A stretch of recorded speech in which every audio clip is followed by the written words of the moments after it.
Inna khalaqnakum min zakari wal unsa wa ja'alnakum su'uba wa qabaila lita'arafu inna akramakum indallahi atqakum.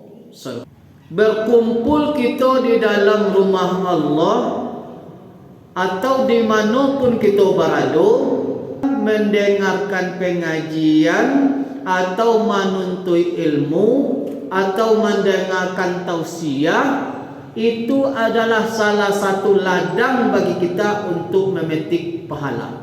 Siapapun dan mengaji, awak dengarkan pengajian itu, kau bersyukur kita masih lagi sehat di Allah, sehat badan, masih taluk melangkah ke surga, sehat rohani, masih waras berpikir kita. Jadi alhamdulillah Bu, yang datang ko ke surga dan masih sehat rohaninya kok. Ya Bu. Orang yang tak sehat rohaninya tak taluk datang ke surga Bu. Tak taluk. Bangi orang mengalah orang wangi gawat. Memang tujuan awak akan menyampaikan ke orang tu, dek karena nikmat Allah tu wak makan tarui, wak pakai tarui, wak rasukan tarui, wak nikmati tarui, wajib bersyukur. Yang dikatakan bersyukur tadi ya Ibu, yaitu segala nikmat yang diagiahkan di Allah kepada awak. Dengan nikmat itu wak pagunakan ba'a caranya Allah tu sayang kawak dengan nikmat tadi. Tu nak bersyukur tu. Pi badan sehat, kesempatan ada, datang ke surau dak taluk, tapi mengunjang orang di luar taluk, itu namanya tak bersyukur, sakit rohaninya tu. Bersyukur gitu. Berapa banyak di antara manusia yang tak mau bersyukur kepada Allah, dapat azab, mendapat laknat Allah. Sesudah itu yang paling penting bagi awak di sisi Allah tu ndak dicalik cantiknya Ibu, ndak dicalik rancak badan Ibu, ndak dicalik kayonya Ibu, ndak dicalik tinggi pangkat itu. Tapi sesuai dengan ayat yang kita bacakan tadi, inna akramakum indallahi atqakum. Tidak dilihat kepada wajah, tidak akan dilihat kepada badan, tidak dibacali apapun yang ada bagi kita, tapi hati awak kau dicali ba'a ketakwaan awak kepada Allah. Kita bersolawat kepada Rasulullah sallallahu alaihi wasallam, Allahumma shalli ala Muhammad wa ala alihi wa sahbihi ajma'in. Ada 3 kecelakaan. Yang pertama, mendapatkan Ramadan tapi tidak mendapatkan ampunan dengan Ramadan. Celaka seseorang itu apabila masih hidup orang tuanya tapi tidak dapat keridhaan dari orang tuanya. Celaka seseorang itu ketika namaku disebut di sampingnya tapi mereka tidak berselawat kepada Rasul. Makanya ketika orang berselawat bagi awak, Allahumma shalli ala Muhammad sallallahu alaihi wasallam wa jawabnya. Dari surah Al-Hujurat ayat ketiga balik, Allah menyampaikan kepada awak risiko, inna khalaqnakum min zakari wal unsa. Bahwa sesungguhnya kami ciptakan kamu itu dari laki-laki dan jenis perempuan. Jadi awak di atas dunia ko diciptakan di Allah berpasang-pasangan, ada laki-laki, ada padusi. Baik itu pula makhluk yang lain, ada malam, ada siang, ada api, ada air. Diciptakan oleh Allah berpasang-pasang. Ada kayu, ada bansai, ada rancak, ada buruk, ada kurui, ada gapuk, ada hujan, ada panih. Diciptakan di Allah itu berpasang-pasangan di atas dunia ini. Diciptakan di Allah awak ko ibu-ibu berpasang-pasangan, ado padusi, ado laki-laki. Wa ja'alnakum su'uban wa qabaila. Diciptakan manusia itu bersuku-suku dan berbangsa-bangsa. Bersuku-suku, ada suku Minang, ada suku Jawa, ada suku Batak, ada suku Sunda dan sebagainya macamnya. Dibawa ke kampung awak ada lah nama suku lain, ada suku Melayu, ada suku Koto, ada suku Pisang dan sebagainya macamnya. Berbangsa-bangsa, bangsa Asia, bangsa Afrika, bangsa Amerika, sampai macam-macam bangsa-bangsa yang ada di dunia. Tujuan Allah menciptakan itu adalah lita'arafu. Lita'arafu. Untuk saling kenal mengenal. Kenal saling mengenal, tujuan kita mendapatkan kawan. Kenal mengenal, tujuan kita adalah mengetahui siapa yang kita kenal itu. Tidak, Bu? Saling kenal mengenal. Dengan kita mengenal orang lain, maka bertambahlah persaudaraan kita, bertambah ilmu kita, bertambah pengetahuan kita. Cuba itu kaitu sekawan dak tambah pengalaman dulu. Bakawan ibu jo orang Koto Gadang. Orang Koto Gadang santiang membuat kerajinan perak. Pandai dia. Dan biasanya santiang ibu menanam limau saja, kini bertambah pengetahuan wak pandai membuat keterampilan dari perak. Nah itu manfaatnya.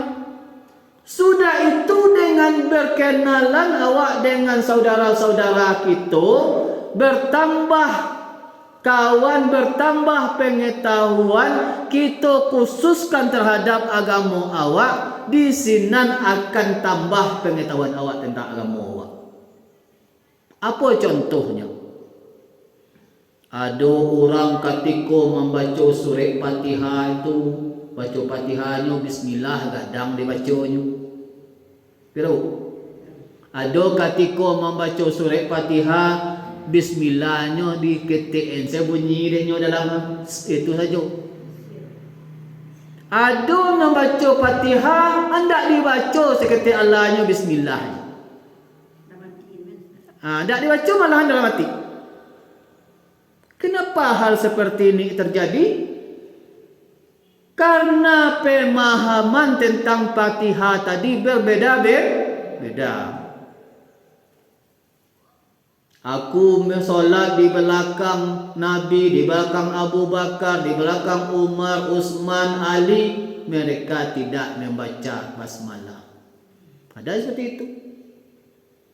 Disampaikan pula oleh ulama, Fatihah itu 7 ayat. Kalau 7 ayat berarti masuk bismillah. Kalau dibaca dari alhamdulillah saja berarti 6 ayatnya. Cuba tambah ilmu awak, Bu. Ada nama ngecekkan dibaca sir saja Fatihah tadi diatu ma ambil barakai saja. Ma ambil barakai. Sebab kenapa? Segala sesuatu pekerjaan yang baik dimulai dengan bismillah adalah ibadah. Nak nampak dah waktu karena awak tadi banyak bakawan. Pamoy pun sekong solat. Bazikir bersama-sama, baca Fatihahnya bismillah gadang-gadang, pakai Sayyidina, kunut di pas subuh. Rupanya pai ke Baitul Jalal di Bukit Tinggi, ndak baca bismillah, ndak bakunut orang subuh. Kau aku. Itulah manfaat dari berteman tadi. Lita'arafu. Ya. Makanya hilanglah paham salamu ku bid'ah saja. La jale perbedaan furu' tapi menjadi bid'ah bid'ah. Di dalam Islam tu tak ada hukum bid'ah. Hukum dalam Islam tu kalau tidak wajib sunat, kalau tidak sunat makruh, kalau tidak makruh mubah, kalau tidak mubah haram. Nak do bid'ah. Kenapa dikatakan bid'ah? Nabi itu memang mengatakan pada kita bahwasanya siapa yang mengerjakan yang baru maka dikatakan sasik. Yang baru tu maka sunnah dirubah cara beribadah awak. Solat subuh 2 rakaat kerana tulang masih kuat dibayar 4 rakaat. Ya bu. Ketika pamonyo pergi haji awak kerana piti banyak dipakai eskulator sekeliling Kaabah untuk tawaf, untuk tawaf di sekeliling Kaabah. Ya. Macam. Jadi awak kerajukan asal rupa itu supaya awak khusyuk dalam solat, awak baik saja bahasa pantah kata. Ala bunyi kata. Itu yang ado-ado yang baru kecek Nabi itu. Makanya ibu-ibu, bapak-bapak, kaum muslimin dan kaum muslimat yang dirahmati Allah Subhanahu wa taala, Allah menciptakan awak di atas dunia ko berpasang-pasangan, ada laki-laki, ada padusi, tapi tidak diciptakan bencong. Mujangkadi wasawat. Ya. Hati-hati kalau kita cari ke belakang, salah satu penyebab dari bencana tadi itu adalah perangai yang tadi.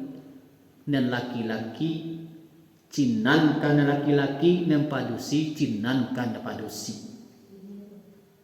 Yo.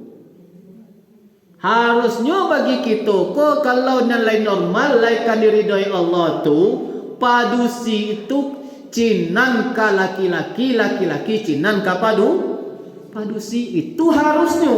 Kita tahu cinan bu?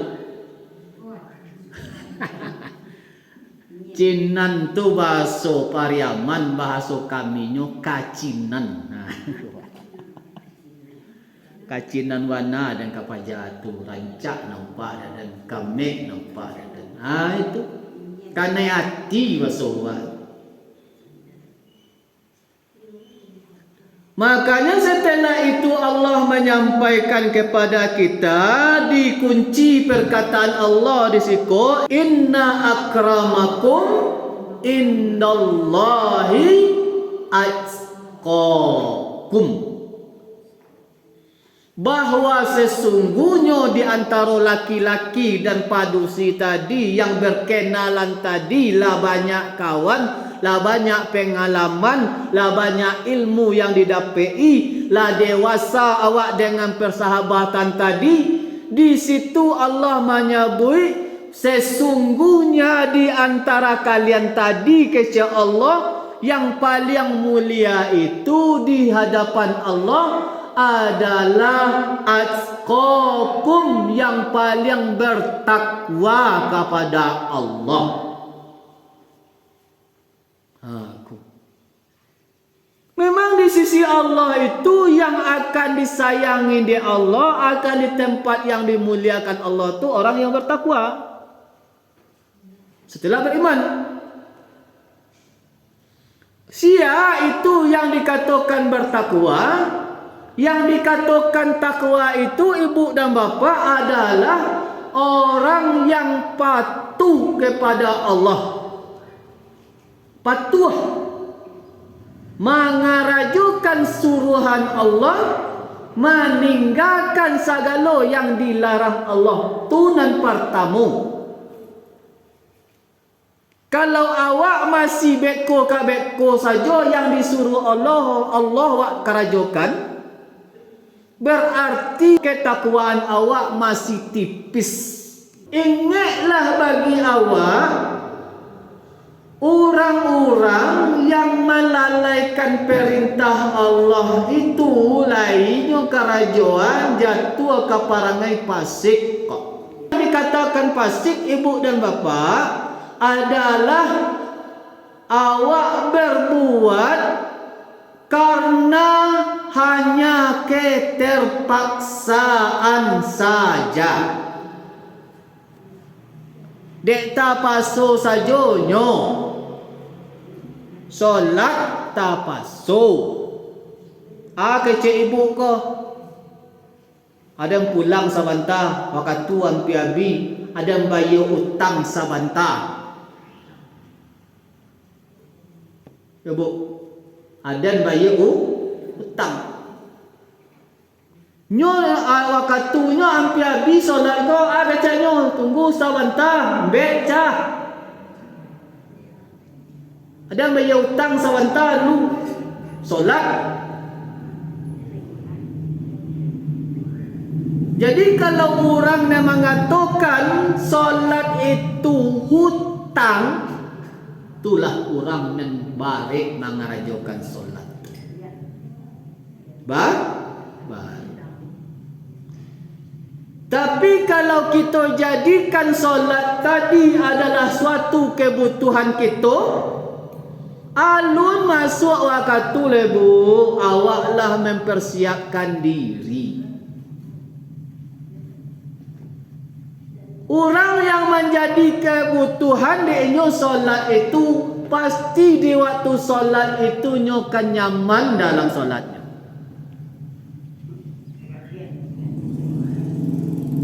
Tapi kalau orang yang menjadikan solat itu dikatakan sebagai hutangnya kepada Allah, pasti di waktu solat itu tidak akan tenang. Makanya jangan sampai lalai awak melaksanakan solat itu, apalagi mengecekkan kepada kawan awak membayar utang solat. Utang solat darinya kau. Sebab segala sesuatu itu dari Allah. Utang wak tadi wak bayarkan, hambakan diri awak kepada Allah tu sama tu. Jangan apa-apa. Dibayar utang, tak dibayar utang, tak akan bansai Allah tu roh. Ada tak akan bayar utang nak Allah roh. Biarnya bansai, tak akan bansai Allah. Tak akan turun level Tuhan daripada Allah tu roh. Waktu awak bertakwa kepada Allah Subhanahu Wa Taala, karajokan suruhan Allah, tinggalkan segala larangan Allah. Ba'ala yang sunat, ndak ambo karajon sunat ba'anya ustaz. Kalau ndak karajon ndak masalah tu. Tapi awak rugi. Kan ada orang mengartikan sunat itu adalah dikerjakan dapat pahala, ditinggalkan tidak berdosa. Tapi sebenarnya yang sunat itu dikarajokan dapat pahala, ditinggalkan rugi. Itu sebenarnya sunat itu. Kalau yang haram sudah jaleh dah awak. Kalau yang haram itu ndak boleh awak karajokan. Bah makruh lah. Makruh tu lebih elok ditinggalkan daripada dikarajokan. Yang mubah boleh dikarajokan, boleh indah. Yang kedua, kalau nan dikatakan bertakwa itu ibu dan bapa adalah awak harus merasa was-was. Was-wasku hati. Orang kalau tidak pernah merasa was-was, maka mereka akan berbuat sekehendak hatinya. Bak keceknya jua babueknya. dak kama mikirkan akan kamari do.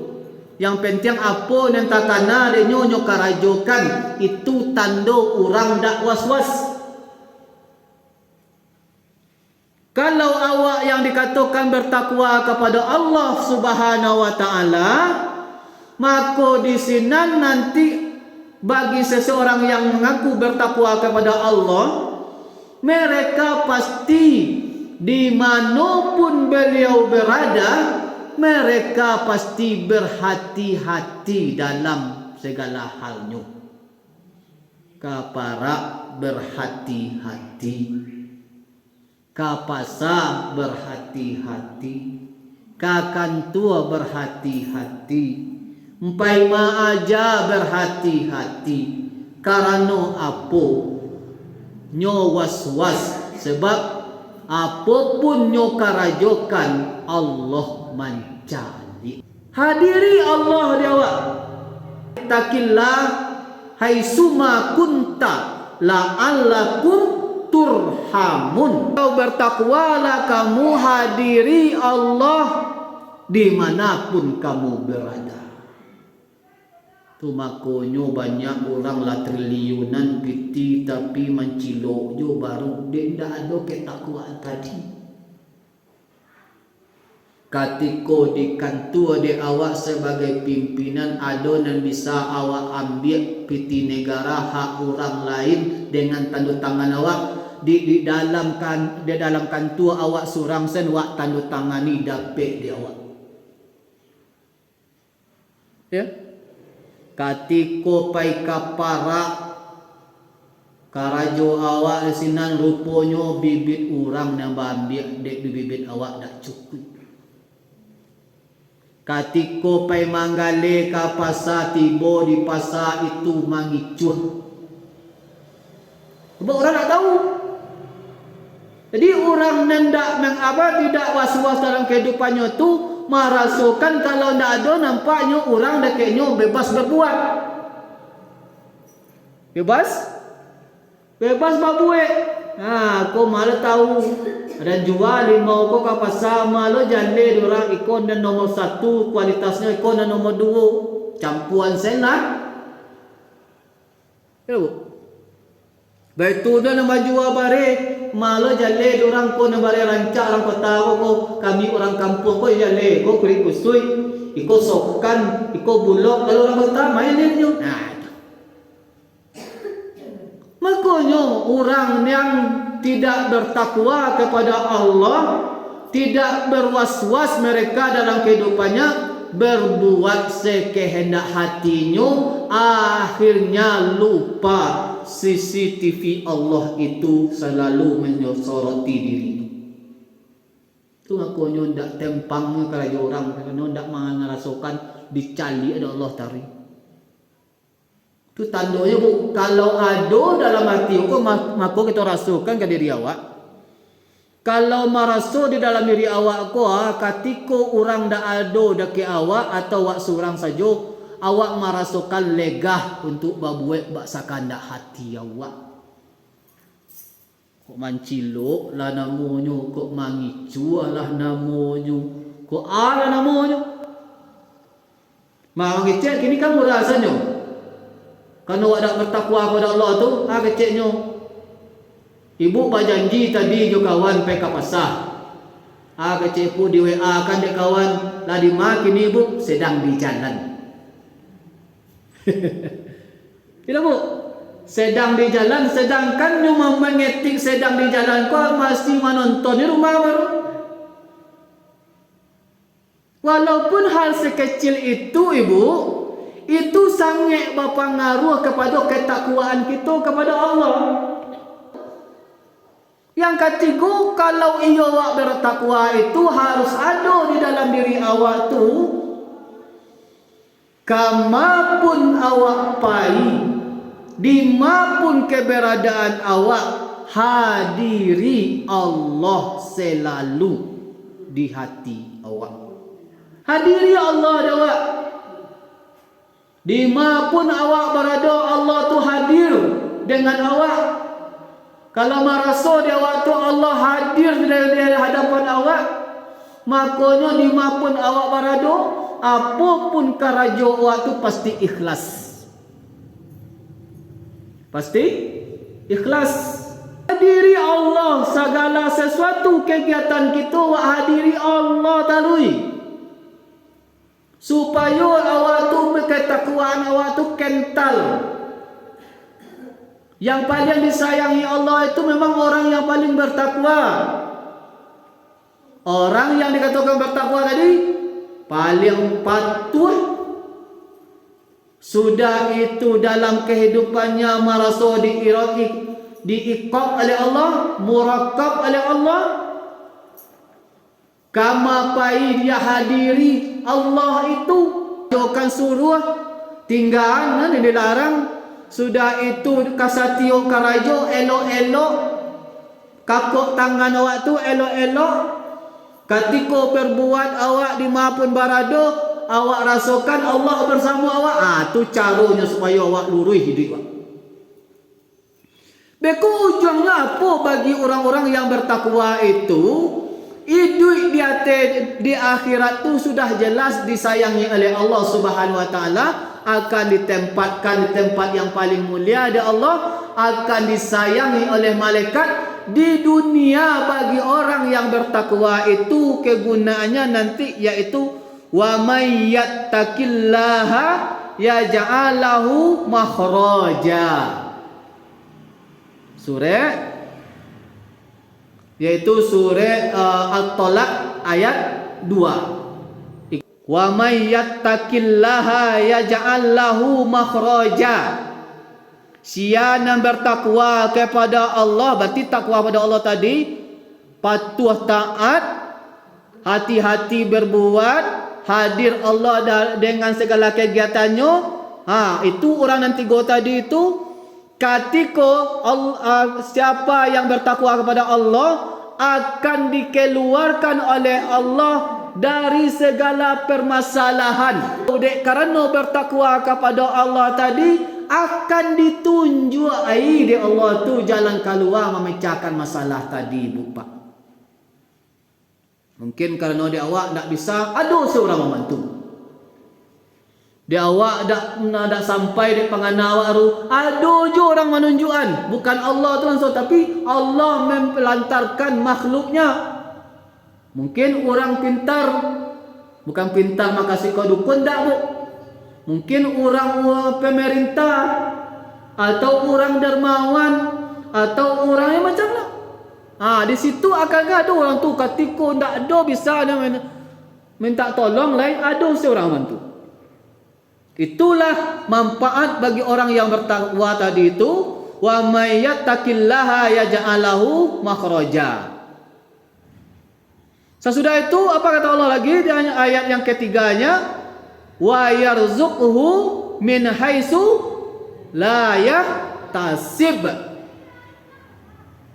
Sudah itu Allah memberikan rezeki kepada orang yang selalu taat kepada Allah, berhati-hati dalam berbuat, hadir Allah di segala kegiatannya, maka akan dibukakan pintu rezeki di Allah dari tempat yang tidak terduga.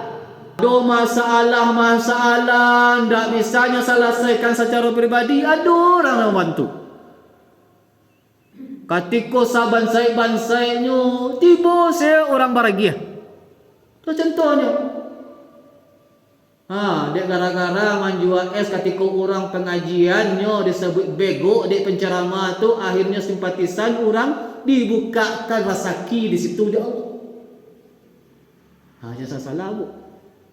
Tu bentuknya Allah. Kalau janji Allah kau, jangan awak tak percaya. Janji Allah kau pasti. Cuman ada orang mereka lah panik wa doa Ustaz, lah panik wa ikut ndak jodoh. Ingat, Allah itu tahu kapan terbaik diberikan kepada kita. Ada yang spontan bagi Allah, mungkin di waktu itu sangat diperlukan menurut Allah. Ada yang diundur di Allah, mungkin Allah kau meminta kepada awak supaya merengekkannya. Karena apa? Saya sangat senang, sangat cinta terhadap hambaku yang merengek-rengek kaden. Merengek-rengek kau selalu berdoa berharap kanyo. Tu makanya mak mengecek bu ko adong pamoy anak awak atau cucu awak na lambek dapat jodoh jan tinggal sah lain. Ya. Kadang ada orang lambek babi balaki anaknya lah mengadu ka dukun malahan. Bahkan mak mengecek ada orang bawa ka dukun akhirnya dicabuli di dukun. Allah itulah menetapkan akan mengeluarkan awak dari masalah yang tidak terpecahkan di awak. Allah akan bagi rezeki kepada awak dari arah yang tidak terduga-duga bagi awak. Tu bagi orang yang bertakwa kepada Allah. Sesudah itu ada orang mengatakan, "Yo dak ada makbul doa tu doh." Mungkin Allah itu mengharapkan kesabaran kita sebab sabar ni sangat tinggi ganjaran daripada Allah. Surga tentangannya. Atau memang ketakwaan wak tadi kurang. Wak marasul lain bertakwa kepada Allah tapi banyak yang dilanggar. Apa dilanggarnya? Bagi orang yang bertakwa itu patuh taat, patuh solat, patuh puasa lain. Rupanya tetangga cok cakak ya tetangga. Itu nih luntur ya kata kawan itu. Rupanya parabu. Suku saya pacarian orang. Suku bagunjiang orang. Rupanya punya hak orang bambiak jo tanpa sebab. Harus kontrospeksi diri wak situ. Introspeksi diri. Kenapa? Awak tu kecek Nabi kalaulah Allah mengalirlah makanan dari makanan yang haram ke darah awak tu, maka awak itu akan payah diijabah doa awak tu di Allah. Kalau tak makan di anak-anak awak jadinya akhirnya tu makanya anak banyak yang karengkang. Karena apa? Yang wak suwon kau anak tadi itu dah halal atau kurang halal. Ya, itu salah satu penyebabnya. Tentu dengan sesuatu yang harus kita makan itu berbalik ke orang tasawuf balik. Iyo, hati-hati mana awak memilih apa ni awak akan makan itu. Yang dimakan halal kadang-kadang mau usahakannya haram. Subahat paling tidaknya. Apa yang dikatakan subahat? Antalai batu atau indah yang penting dapat ketiga. Itu subahat. Harus introspeksi diri awak dengan hal serupa itu. Sesudah itu kita harus terhadap Allah itu kata Allah sambungan ayat tu wa may yatawakkal 'ala Allah fa huwa hasbuh. Jadi siapa yang bertawakal kepada Allah Subhanahu wa taala sambung ayat tadi itu maka Allah akan mencukupkan keperluan kita.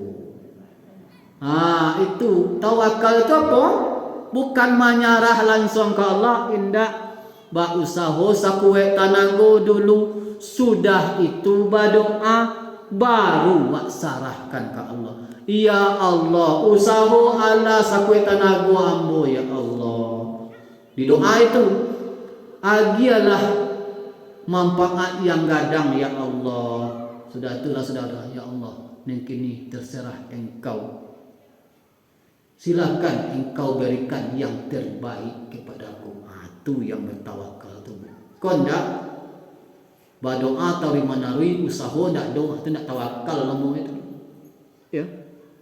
Usaha dulu, doa dengan usaha awak baru serahkan hasil kepada Allah Subhanahu wa taala.